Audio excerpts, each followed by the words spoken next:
Baik, Assalamualaikum warahmatullahi wabarakatuh. Selamat siang, salam sejahtera untuk kita sekalian. Salam, Om Swastiastu, Namo Buddhaya, salam kebajikan, salam bahagia, salam sehat, dan rahayu buat kita semua.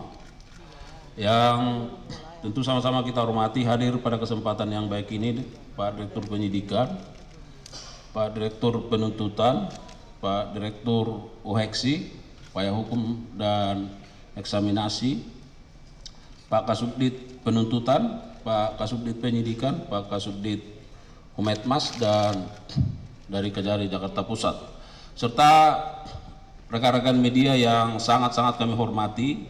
Tentu yang pertama kita patut memanjatkan puji syukur kepada Sang Ilahi karena kita masih diberi nikmat sehat sehingga kita dapat melaksanakan preskon ya pada kesempatan yang baik ini. Dan terima kasih untuk rekan-rekan media yang telah bersedia hadir sesuai dengan undangan kami dalam kegiatan kita pada siang hari ini.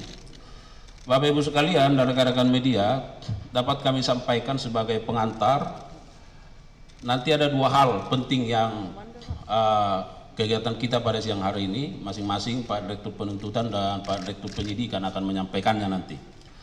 Yang pertama, bahwa untuk kesekian kali kita melakukan rilis ya, press conference terkait dengan penyitaan uang ya dalam jumlah yang sangat besar, dan barangkali hari ini merupakan preskon terhadap penyitaan uang dalam sejarahnya ini yang paling besar ya. Nanti akan disampaikan secara substansi oleh Pak Direktur Penuntutan. Rekan-rekan sekalian, bahwa rilis kita sampaikan terkait dengan penanganan perkara tindak pidana korupsi dalam pemberian fasilitas ekspor CPO dan turunannya pada industri kelapa sawit tahun 2022. Yang patut kita garis bawahi bahwa tentu ini merupakan upaya dari Kejaksaan Agung melalui jajaran Jampitsus, di mana uang yang ada di hadapan kita merupakan bentuk pengembalian kerugian keuangan negara yang dilakukan dalam tahap penuntutan. Ya. Oleh karenanya, karena perkara ini belum berkekuatan hukum tetap, maka kami melakukan penyitaan terhadap uang yang dikembalikan dimaksud. Dan pada kesempatan ini tentu kami memaknai bahwa ini bentuk kesadaran yang diberikan oleh korporasi dan bentuk kerjasama, karena ada kesadaran untuk pengembalian kerugian keuangan negara itu. Dan tentu kami juga mengapresiasi dan menghormati serta menghargai atas apa yang menjadi sikap dari korporasi dimaksud. Dan kita harapkan tentu dengan upaya-upaya pengembalian ini juga akan menjadi contoh bagi korporasi yang lain atau bagi pihak-pihak yang lain yang sedang berperkara, bahwa sebagaimana kami maksudkan, upaya-upaya penegakan hukum yang represif harus sebanding, linear, sejalan dengan upaya-upaya pengembalian kerugian keuangan negara dalam rangka pemulihan keuangan negara. Oleh karenanya apa yang kita lihat pada siang hari ini merupakan bagian yang sangat integral untuk itu. Dan yang terakhir, sebelum Pak Direktur Penuntutan dan Direktur Penyidikan menyampaikan sesi substansinya, saya juga mau menyampaikan karena perkara ini menyangkut masalah persawitan kita, tentu kita juga memaknai bahwa dengan penanganan perkara ini dan upaya pengembalian ini tentu akan berlinear juga dengan bagaimana industri sawit kita terus bisa berkembang dan baik, karena menyangkut masalah ketahanan pangan nasional, masalah kedaulatan hukum.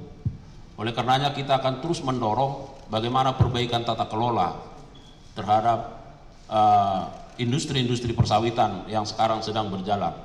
Apa yang sudah menjadi atensi pemerintah terkait hal ini, saya kira kita semua patut memberi dukungan. Siapa saja patut memberi dukungan dalam rangka bagaimana keberlangsungan terkait dengan rantai pangan yang terus harus diwujudkan untuk mewujudkan kesejahteraan rakyat.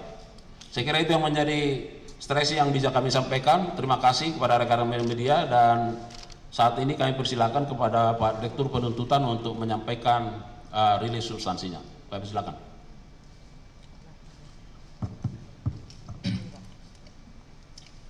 Terima kasih. Bismillahirrahmanirrahim. Assalamualaikum warahmatullahi wabarakatuh. Selamat siang dan salam sejahtera untuk kita semua. Salam, Om Swastiastu, Nama Budaya, Salam Kebajikan. Yang saya hormati Pak Kapus Penkum serta jajarannya, Pak Direktur Penyidikan, Pak Direktur Upaya Hukum Luar Biasa, Eksekusi dan Eksaminasi, rekan-rekan para awak media. Jadi pada siang hari ini ada beberapa hal yang ingin kita sampaikan. Yang pertama saya sendiri, nanti yang kedua Pak Direktur Penyidikan. Kemudian yang akan kami sampaikan perkembangan penanganan perkara tindak pidana korupsi, pemberian fasilitas ekspor CPO dan turunannya pada industri kelapa sawit tahun 2022 atas nama 5 terdakwa korporasi yang tergabung dalam Wilmar Group. Kelima terdakwa tersebut adalah yang pertama PT Multimas Nabati Asahan, 2 PT Multi Nabati Sulawesi, 3 PT Sinar Alam Permai, 4 PT Wilmar Bioenergi Indonesia, dan 5 adalah PT Wilmar Nabati Indonesia. Para terdakwa korporasi tersebut masing-masing didakwa melanggar pasal 2 ayat 1 dan pasal 3 Yunto pasal 18 Undang-Undang Nomor 31 Tahun 1999 tentang pemberantasan tindak pidana korupsi sebagaimana telah diubah dengan Undang-Undang Nomor 20 Tahun 2021 tentang perubahan atas Undang-Undang Nomor 31 Tahun 1999 tentang pemberantasan tindak pidana korupsi, Yunto pasal 55 ayat 1 ke 1 KUHP. Seperti yang telah kita ketahui bersama, kelima terdakwa korporasi tersebut di Pengadilan Tipikor pada Pengadilan Negeri Jakarta Pusat telah diputus oleh hakim dengan putusan lepas dari segala tuntutan hukum, sehingga penuntut umum melakukan upaya hukum kasasi yang hingga saat ini perkaranya masih ada dalam tahap pemeriksaan kasasi. Bahwa berdasarkan penghitungan hasil audit oleh Badan Pengawasan Keuangan dan Pembangunan dan laporan kajian analisis keuntungan ilegal dan kerugian perekonomian negara dari Fakultas Ekonomi dan Bisnis UGM, terdapat kerugian negara dalam 3 bentuk: kerugian keuangan negara, illegal gain, dan kerugian perekonomian negara, seluruhnya sebesar 11 triliun 880 miliar 351 juta 802.619 rupiah. Dengan perincian tadi saya sebutkan, yang pertama PT Multimas Nabati Asahan sebesar 3 triliun 997 miliar 42 juta 917.832 rupiah 42 sen. PT Multi Nabati Sulawesi sebesar 39 miliar 756 juta 429.964 rupiah 94 sen. Kemudian yang ketiga PT Sinar Alam Permai sebesar 483 miliar 961 juta 45.417 rupiah 33 sen. Yang keempat PT Wilmar Bioenergi Indonesia sebesar 57 miliar 303 juta 38.077 rupiah 64 sen. Dan yang kelima Wilmar Nabati Indonesia sebesar 7 triliun 302 miliar 288 juta Rp371.326,78. Bahwa dalam perkembangannya, kelima terdakwa korporasi tersebut beberapa saat yang lalu mengembalikan sejumlah uang kerugian negara yang ditimbulkan, total seluruhnya seperti kerugian yang telah terjadi yaitu 11.381.802.619 rupiah. Uang tersebut sekarang kami simpan di rekening penampungan lain di RPL Jaksa Agung Muda Tindak Pidana Khusus pada Bank Mandiri.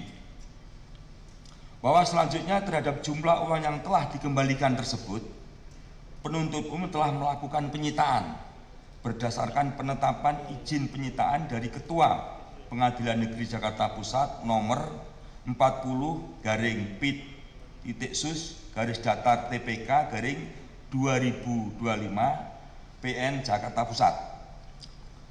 Penyitaan tersebut dilakukan pada tingkat penuntutan dengan mendasarkan ketentuan pasal 39 ayat 1 huruf A Yunto pasal 38 ayat 1 KUHP untuk kepentingan pemeriksaan di tingkat kasasi.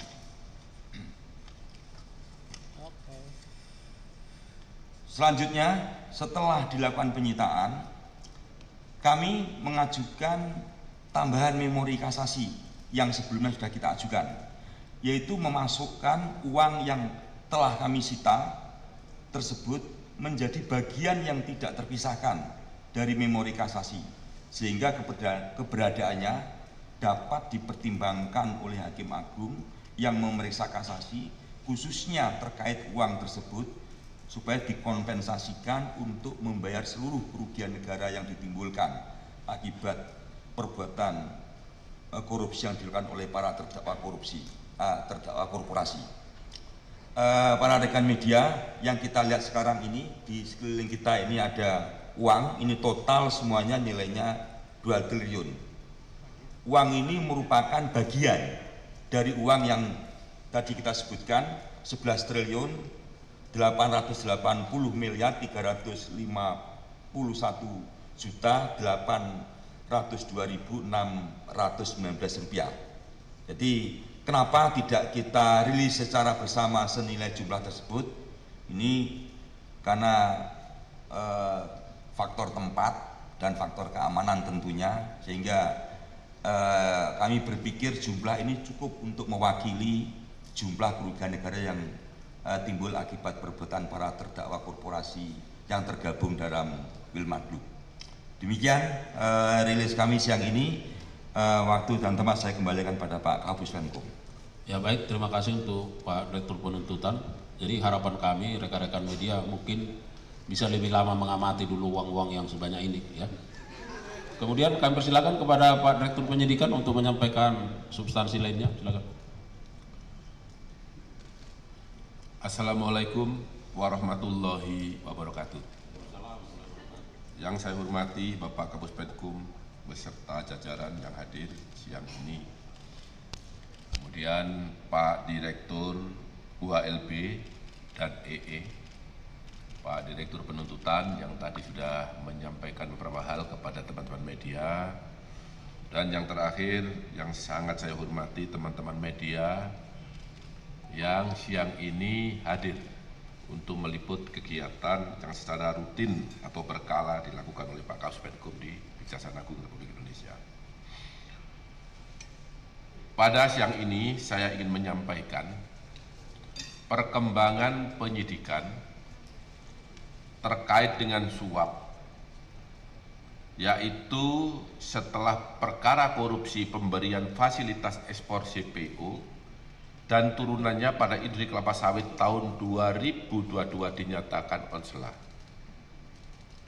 Di mana perkara ini adalah yang pertama terkait dengan suap dengan tersangka sebanyak 9 orang. Kemudian kami kembangkan ada pasal 21 yaitu menghalangi penyidikan dan penuntutan tersangkanya ada 4 orang, dan yang ketiga kami kembangkan lagi untuk tindak pidana pencucian uang dengan tersangka 3 orang. Terkait dengan pasal 21 dengan tersangka sejumlah 4 orang, yang salah satu diantaranya adalah atas nama Marcella Santoso, di mana yang bersangkutan memberikan penjelasan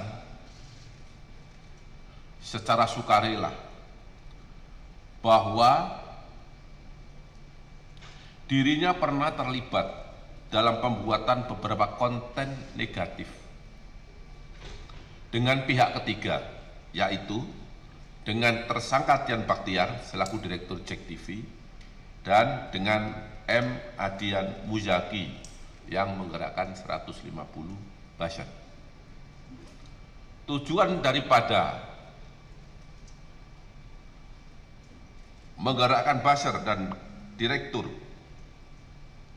JEK TV adalah untuk mempengaruhi, untuk menggoring opini publik bahwa tujuan pokok mereka adalah untuk menggagalkan penuntutan dan penyidikan. Di samping memang ada beberapa alat bukti yang telah dihilangkan untuk menghalang-halangi penyidikan, termasuk melakukan penyerangan secara pribadi terhadap institusi kejaksaan, terhadap kinerja Kejaksaan Republik Indonesia, bahkan terhadap pimpinan kejaksaan, yang seolah-olah bahwa apa yang dilakukan oleh penyidik, yang dilakukan oleh pimpinan di kejaksaan adalah tidak benar, dan seolah-olah apa yang dilakukan itu adalah kriminalisasi terhadap yang bersangkutan. Untuk lebih jelasnya mungkin bisa diputar video Marcella Santoso biar teman-teman wartawan nanti menyaksikan apa yang sesungguhnya disampaikan oleh yang bersangkutan. Silakan. Selamat malam Bapak-bapak, saya Marcella Santoso. Terima kasih saya diberikan kesempatan untuk membuat video ini. Saya ingin menyampaikan dari hati saya yang paling dalam terkait dengan perkara pasal 21, kasus timah, kasus CPO, dan kasus gula, bahwa saya menyadari di dalam proses penanganan perkara ini terdapat postingan yang sebenarnya sama sekali tidak terkait dengan perkara yang ditangani. Antara lain terkait dengan isu kehidupan pribadi Bapak Jaksa Agung, isu Pak Pajapitsus, isu Bapak Dirdik, dan bahkan terdapat juga isu pemerintahan Bapak Presiden Prabowo seperti petisi RUU TNI dan juga Indonesia Gelap. Bahwa saya sangat menyesali dan sangat menyadari bahwa apapun dan bagaimanapun ceritanya, baik itu kelalaian saya tidak mengecek ulang isi konten, ataupun kelalaian dan luputnya saya mengecek dan meneliti kembali dan fokus terhadap apa yang disampaikan, saya menyadari bahwa konten-konten tersebut memberikan rasa sakit bagi pihak-pihak yang terkait dan terdampak. Untuk itu dari hati yang paling dalam saya sampaikan penyesalan, dan saya meminta maaf kepada bapak-bapak dan mungkin pihak lain yang terkait dan terdampak, bahwa saya sejujurnya tidak pernah merasa ada ketidaksukaan atau kebencian secara pribadi, baik dengan institusi ataupun dengan pemerintahan ataupun dengan personal. Karena di dalam chat saya dan sudah dimasukkan ke dalam BAP, salah satunya terdapat percakapan yang saya antara saya dan rekan saya sampaikan bahwa ada baiknya juga APH ini seperti Bapak Febri. Dan sebenarnya pendapat pribadi saya juga salut dengan warna penegakan hukum dan semangat penegakan hukum yang begitu tinggi di dalam institusi ini. Itulah pendapat pribadi saya, sehingga saya tidak pernah ada kebencian pribadi dengan institusi ini ataupun pemerintah. bahwa hingga terdapat konten-konten yang ternyata baru saya ketahui banyak juga di dalam penyidikan ini. Saya apapun dan bagaimanapun ceritanya saya sampaikan permintaan maaf, terutama bagi pihak-pihak yang tersakiti dan terdampak, bahwa saya tidak bisa melakukan apapun. Saya sebagai manusia, saya hanya bisa meminta maaf, dan saya mendoakan bahwa rasa sakit, rasa ketidaknyamanan yang dialami oleh pihak-pihak terkait dan terdampak akan dipulihkan oleh Tuhan dan akan dibalas dengan berkat dan berkah yang selalu berkelimpahan dan melindungi perjalanan karir Bapak-Bapak ke depan dan perjalanan pemerintahan Indonesia yang sangat saya cintai ini. Semoga pintu maaf masih bisa terbuka setidaknya bagi saya, dan saya berdoa untuk yang terbaik ke depannya, Bapak-Bapak semua. Terima kasih. Amin ya Rabbal Alamin. Teman-teman jurnalis yang saya hormati, bahwa setelah tadi teman-teman menyaksikan, semuanya menjadi terang benderang bahwa apa yang selama ini disampaikan terkait konten-konten negatif yang ditujukan kepada institusi Kejaksaan Agung Republik Indonesia, terhadap Jaksa Agung, terhadap Jampitsus, terhadap Direktur Penyidikan, bahkan terhadap institusi lain yang telah disebut tadi adalah tidak benar. Ya, ini klarifikasi secara nyata dan tidak ada unsur paksaan atas kemauannya sendiri, sehingga masyarakat kami harap menjadi paham, menjadi semakin tahu bahwa yang selama ini dibangun narasi-narasi adalah tidak benar. Saya rasa itu yang dapat saya sampaikan, dan saya akhiri. Wabillahi taufiq wal hidayah. Wassalamualaikum warahmatullahi wabarakatuh.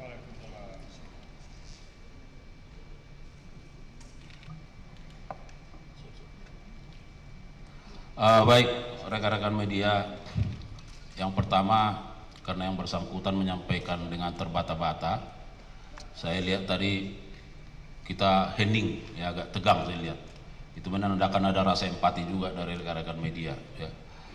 Yang kedua, bahwa penayangan ini adalah atas permintaan yang bersangkutan, ya, atas permintaan dan seizinnya, sehingga harus kami sampaikan.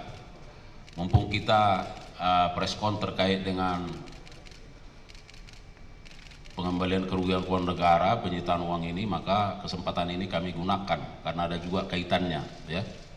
Yang ketiga, bahwa kalaupun demikian kami tetap tegar selama ini, ya. Kami tetap tegar, tetap kuat dan tetap semangat. Karena yang paling penting adalah bagaimana kami menunjukkan kinerja terbaik untuk melayani masyarakat. Itu poinnya, ya. Jadi sekali lagi terima kasih.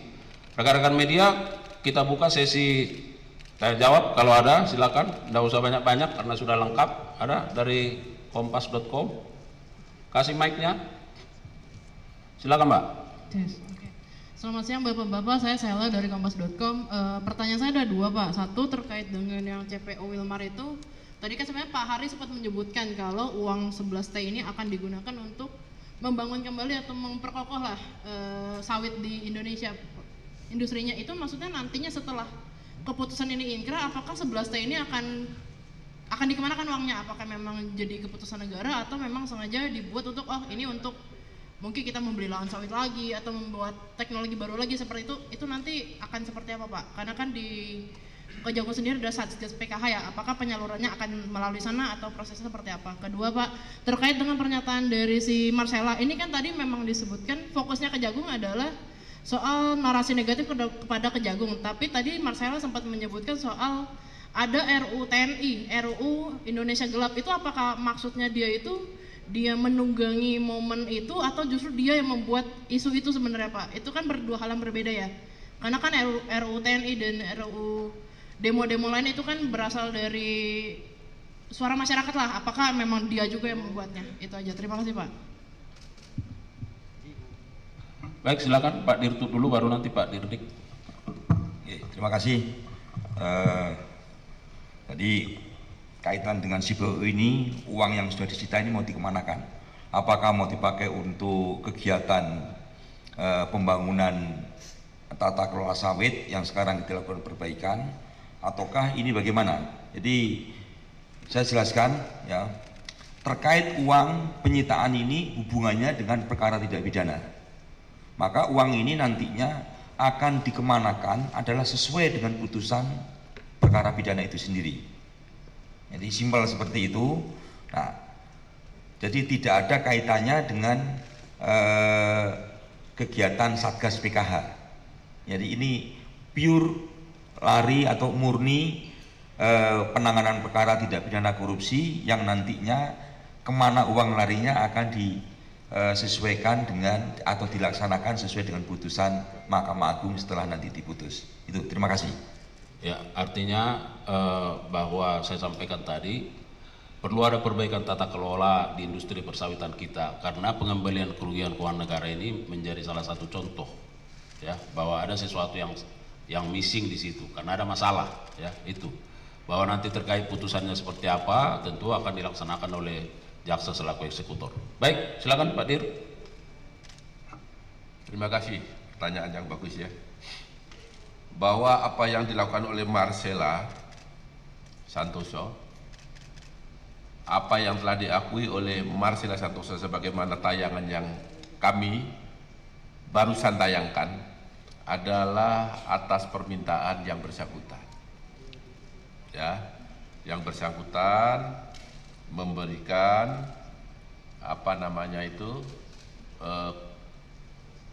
persetujuan untuk ditayangkan. Kemudian terkait dengan yang telah dilakukan yaitu menyerang institusi Kejaksaan Republik Indonesia terkait dengan pelaksanaan penyidikan dan penuntutan, menyerang Jaksa Agung, menyerang Jampitsus, menyerang Direktur Penyidikan, bahkan para penyidik yang dianggap pekerjaannya tidak benar. Ya, itu adalah dengan maksud dan tujuan untuk menggagalkan penyidikan dan penuntutan, dengan maksud dan tujuan untuk membuat opini publik, membuat opini kepada majelis hakim bahwa apa yang dilakukan oleh penyidik saat itu adalah tidak benar. Itu starting pointnya. Dan itu telah kami temukan di dalam alat bukti BBE dan bukti yang lain. Fakta-fakta itu ada. Sehingga oleh penyidik ditanyakan apa maksud dan tujuan saudara dalam hal ini Marcella Santoso membuat seperti itu. Dan ini terbukti juga dengan pengakuan para saksi yang saat ini sudah ditingkatkan statusnya menjadi penyidik. Maaf, sebagai tersangka oleh penyidik. Siapa itu? Yaitu yang pertama tadi saya sebut adalah Tian Baktia, Jack TV. Bagaimana perannya? Teman-teman sudah mengekspos semua, sudah pernah mendengar semua. Yang kedua adalah M. Adian Muzaki yang membawai buzzer 150 orang yang untuk membenarkan konten-konten itu. Teman-teman sudah ekspos semua itu. Itu semua diakui. Makanya dia dengan sukarela membuat pernyataan dan minta untuk ditayangkan. Kemudian untuk institusi lain, kami tidak masuk ke wilayah itu, tetapi karena memang di BBE-nya ada, kami tanyakan, apa maksud dia membuat Indonesia gelap, konten-konten negatif? Apa dengan kaitan RUU TNI? Nah, ini kami tidak tahu ya, yang tahu yang bersangkutan. Tetapi karena ini ada di BBE, ya mau tidak mau tetap masuk di dalam pertanyaan penyidik, karena satu kesatuan dengan penyerangan terhadap institusi kejaksaan dan para pimpinan Kejaksaan Agung Republik Indonesia. Saya rasa cukup ya. Baik, saya kira jelas ya. Ada yang lain? Silakan.